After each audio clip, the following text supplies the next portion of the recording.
नई सदी, नया साल, नया महीना, खबरें भी नहीं। चंद्रयान से आसमान तक, देश से विदेश तक, बाजार से जन सरोकार तक, सब पर है हमारी पकड़।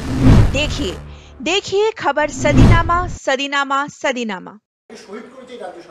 পায়ে পা দিয়ে যদি কেউ ঝগড়া করতে চায়, কেউ যদি সস্তা প্রচার 21শে জুলাইটা কি সেটা বোঝার ক্ষমতা এদের নেই। যারা শহীদ দিবস পালন করবে বলছে তাদের মধ্যে সিপিএম আছে, ওরাই তো হচ্ছে গণতন্ত্রের হত্যাকারী ছিল। ওদের গুলিতেই তো মারা গেছিলেন 21শে জুলাই 1993, 13 জন তো ওদের গুলিতে মারা গেছে। তারা কি করে নাটক করতে যাচ্ছে? আমি বারবার বলছি 21শে জুলাই আবেগের দিন, জনসমুদ্র থাকবে ধর্মতলা চত্বরে। কোনো প্ররোচনা দিতে যাবেন না, দয়া করে কোনো প্ররোচনা দেবেন না। No identity card, no vote. আপনার কাছে আজকে যে ভোটার পরিচয়পত্রটা আছে সেটা মমতা বন্দ্যোপাধ্যায় গোটা দেশে আওয়াজ তুলেছিলেন, সেই কারণে গুলি চালিয়ে 13 জনকে মারা হয়েছিল। সেই শহীদ তর্পণ ওটা শুধুমাত্র তৃণমূল শাখা বা তৎকালীন অবিভক্ত কংগ্রেস বা তৎকালীন যুব কংগ্রেসের কর্মসূচি বলে দেখবেন না, মানুষের অধিকারের কর্মসূচি ছিল।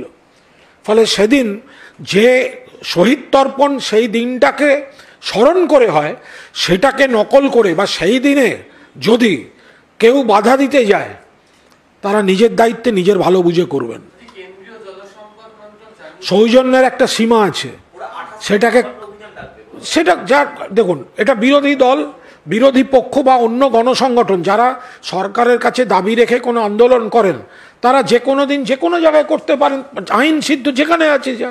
কিন্তু 21শে জুলাই যেটা বাংলার মানুষ জানেন যে তৃণমূল কংগ্রেস শহীদ তর্পণ করে, সেদিন যদি কোনোভাবে প্ররোচনা দেওয়ার চেষ্টা হয় তাহলে পরবর্তীকালে যেন তৃণমূলের দিকে কোনো আঙুল না ওঠে।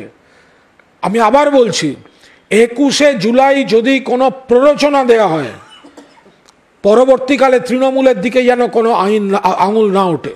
কেন্দ্রীয় জলসম্পদ মন্ত্রক পরিষ্কার করেছে যে রাজ্যকে ঘাটাল মাস্টার প্ল্যানের টাকা দেওয়া হবে না, রাজ্য প্রয়োজনে আন্তর্জাতিক ঋণ দিবে। বিজেপি বলছে আপনারা তো কোনো কিছুতে প্রকল্পে জমিও দেন না, এখন কেন এই প্রসঙ্গের উত্থাপন করা হচ্ছে? এর কোনো মানে হয় না। আমি মনে হয় যে আমাদের মাননীয় মন্ত্রী, আমি দেখেছি উনি একটা সাংবাদিক সম্মেলন করে বলেছেন, তো এটার কোনো অর্থ হলো যে আমরা পয়সা দেবো না, আমরা জমি দিই না, জমির পর জমি। তারপরেও যদি কেউ বলে জমি দিই না, তাহলে তো কি আর বলা যায় তাদের। আর এটা কোনো ভিক্ষা করে চাইবার নয়, কিন্তু পয়সাটা এখান থেকে উঠিয়ে নিয়ে যাচ্ছে। আমি আগেও ব্যাখ্যা করেছি, বিধানসভায়ও ব্যাখ্যা করেছি যে টাকা এখান থেকে উঠিয়ে নিয়ে যাচ্ছে, সেই টাকা আমাদের দেবে, সেই টাকাটা যুক্তরাষ্ট্রীয় কাঠামোতে দেবার কথা। কেন্দ্রে একটা সরকার থাকতে পারে, রাজ্যগুলোতে অন্য দলের সরকার থাকতে পারে, কিন্তু এটাই তো যুক্তরাষ্ট্রীয় কাঠামো, এটাই তো সংবিধান। সেই সংবিধানকে একটা বৃদ্ধাঙ্গুষ্ঠী দেখিয়ে যদি কোনো মন্ত্রী বলেন এই ধরনের কথা, কোথা থেকে ঋণ নেব না ঋণ নেব, এটা তো কারুকে আমাদের নির্দেশ দিতে পারেন না উনি। ঋণ কোথা থেকে নেব সেটা নেব কি না আদৌ, আর ওনাদের কি করব সেটাও তো আমরা দেখছি, আন্দোলনের মধ্যে দিয়ে আমরা করছি। এবং আমাদের মাননীয় নেত্রী বহু ক্ষেত্রে যে টাকা দিচ্ছে না, সেই টাকা 100 দিনের কাজ হাইকোর্ট এবার বলে দিয়েছে দিতে হবে। তাহলে কি হলো? তার আগেই মাননীয় মুখ্যমন্ত্রী কিন্তু একটা রাস্তা তৈরি করেছিলেন কর্মশ্রী প্রকল্পের মধ্যে দিয়ে।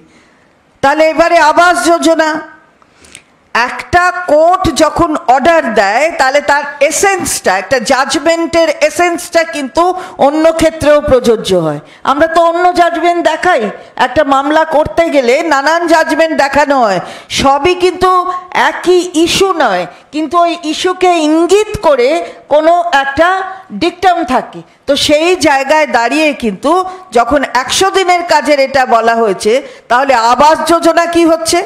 কেনই বা ঘাটাল মাস্টার প্ল্যানের টাকাটা আসবে না?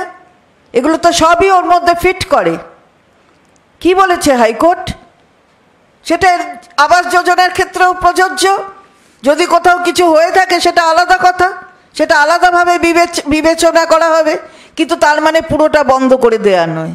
তো টাকা বাপু তুলবে, জিএসটির এসজিএসটিটা আমরা যত রাখছি, আর জিএসটি তোমাকে যে সেন্ট্রাল তোমাকে দেয়া হচ্ছে সেই সেন্ট্রালটা তো আমরাই তুলে দিচ্ছি।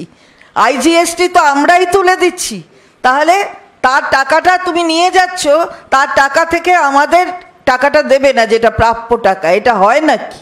রাজ্যের